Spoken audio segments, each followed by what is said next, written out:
जैसे कि सबसे पहले स्टार्ट करूँगा आपकी डाइट से, क्योंकि डाइट में हम बहुत सारी चीज़ें अलग अलग खाते रहते हैं। डाइट में हम छोले भटूरे भी खा रहे हैं, राजमा चावल भी खा रहे हैं और अलग अलग चीज़ें खाते हैं।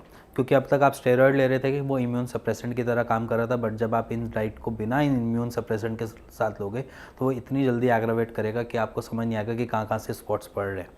तो यहाँ पर उसी की बात करूँगा कि अगर आप डाइट पे थोड़ा सा फोकस करेंगे, डाइट को थोड़ा सा माइल्ड करेंगे, लो सॉल्ट डाइट खाएंगे, अपने खाने को लाइट रखेंगे, कॉन्स्टिपेटेड पेट को नहीं रखेंगे, वहीं पर ये सारी जो गलती जो आप अभी तक दोहरा रहे हो वो ठीक हो सकती है। तो अपनी डाइट पे फोकस करो, ज़्यादा से ज़्यादा फाइबर्स को इनटेक करो, इसी के साथ अपनी डाइट में लो सॉल्ट डाइट करो, और इसी के साथ आपने करना क्या है, खाना अन्न जो है मोटा खाना है, क्योंकि मोटा अन्न में ही फाइबर होता है। इसी के बाद सेकंड कि आप एक गलती और करते हैं, जो सोराइसिस के पेशेंट है वो कभी कभी वो अल्कोहल ले लेते हैं। जब अल्कोहल जब लेते हैं तो क्या होता है कि उनकी लीवर की फंक्शनिंग डाउन हो जाती है, और जो इम्यून सप्रेसेंट या इम्यूनिटी के ऊपर जो दिक्कत आती है वो आपकी लीवर से भी स्टार्ट हो सकती है। मान लीजिए अगर आपका ऑटो इम्यून डिसऑर्डर है, आपका डाइजेशन सिस्टम, आपका लीवर की फंक्शनिंग सही नहीं चल रही, आपका मेटाबॉलिक एक्टिविटी सही नहीं चल रही, जिसकी वजह से आपकी इम्यूनिटी पे फ़र्क पड़ेगा, वो ट्रिगर करेगा, वो अटैक करेगा। जब वो अटैक करेगा, ट्रिगर करेगा, तो वो क्या करेगा, आपके स्किन को सोराइसिस से भरना चालू कर देगा। मेरे कहने का मतलब ये है कि आपके जो स्पॉट्स हैं वो बड़े बड़े करने चालू कर देगा, जिससे हम कहते थे कि एग्रावेशन आने स्टार्ट हो जाएंगे। तो आपने अल्कोहल इनटेक नहीं करना है।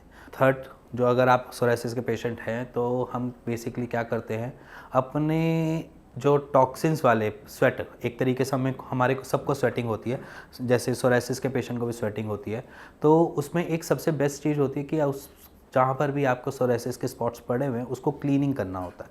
बार बार क्लीन करो।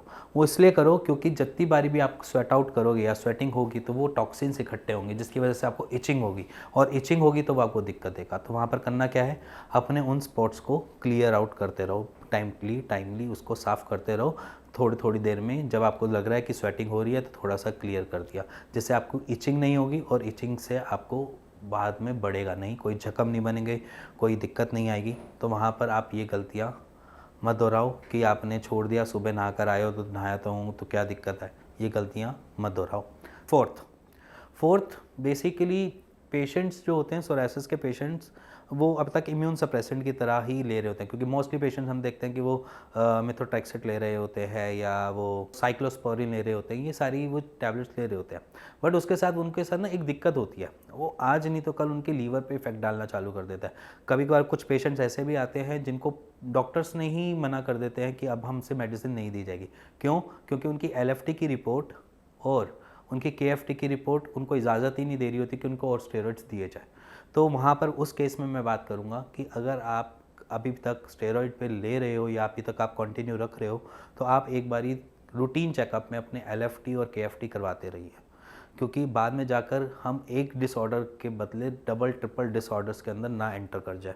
जैसे मान लीजिए अभी तो सिर्फ सोराइसिस है, उसके बाद किडनी फेलियर की तरफ ना बढ़ जाए या लीवर सिरोसिस की तरह ना बढ़ जाए, तो वहाँ पर हमें थोड़ा सा सेफ रहना चाहिए।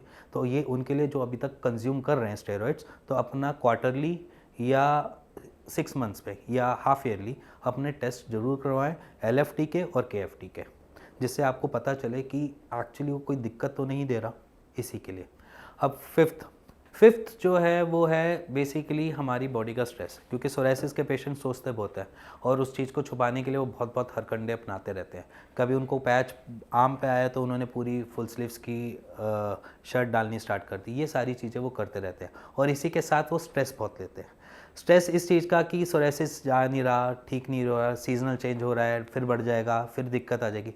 तो एक्सेप्टेंस लाओ अपने में, सोराइसिस है, एक्सेप्टेंस लाओ, उसका क्योर भी है, ये भी समझो उसका क्योर भी है, बट आप शायद उस जगह तक अभी तक पहुँचे नहीं हो।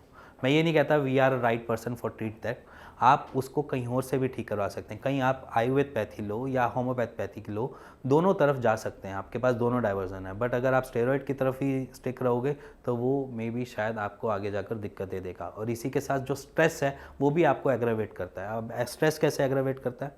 सिंपली जब आप स्ट्रेस में होते हो तो हमारी इम्यूनिटी वैसे ही कॉम्प्रोमाइज़ होती है।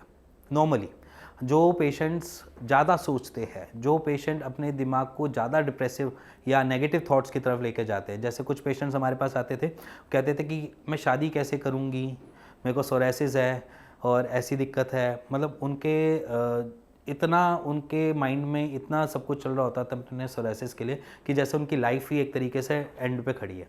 ऐसा कुछ नहीं होता। सोरासिस के पेशेंट इतने ही अलाइव हैं जितना मैं हूँ, ठीक है, वो इतना ही कॉन्फिडेंट है जितना मैं हूँ, वो इतने ही सारी चीज़ें कर सकते हैं जैसे मैं कर सकता हूँ। बस थोड़ी सी ट्रबल है ना, वो छोटी सी चीज़ को हम सॉर्टेड कर सकते हैं। वो इम्यूनिटी कंप्रोमाइज्ड बॉडी है, तो हम इम्यूनिटी को बूस्ट करके भी उस चीज़ को ठीक कर सकते हैं, बट इम्यून सप्रेस करके अपनी लीवर और अपनी किडनी को फेल की तरफ नहीं ले जा सकते। सो अगर आपको सोरासिस के बारे में कुछ भी जानना हो, समझना हो, और आपको लग रहा है कि हाँ अभी तक मेरे को ये चीज़ थी, अभी KFT की रिपोर्ट आ चुकी है, अब मेरे को डॉक्टर्स ने देने के लिए मना कर दिया, तब भी आप मेरे को नीचे दिए हुए नंबर पर अपनी रिपोर्ट्स के साथ अपनी फ़ोटो को शेयर करें और उसका एक राइट सॉल्यूशन लीजिए। इसी के साथ मिलेंगे नेक्स्ट वीडियो पे, तब तक के लिए good bye, thank you and very much.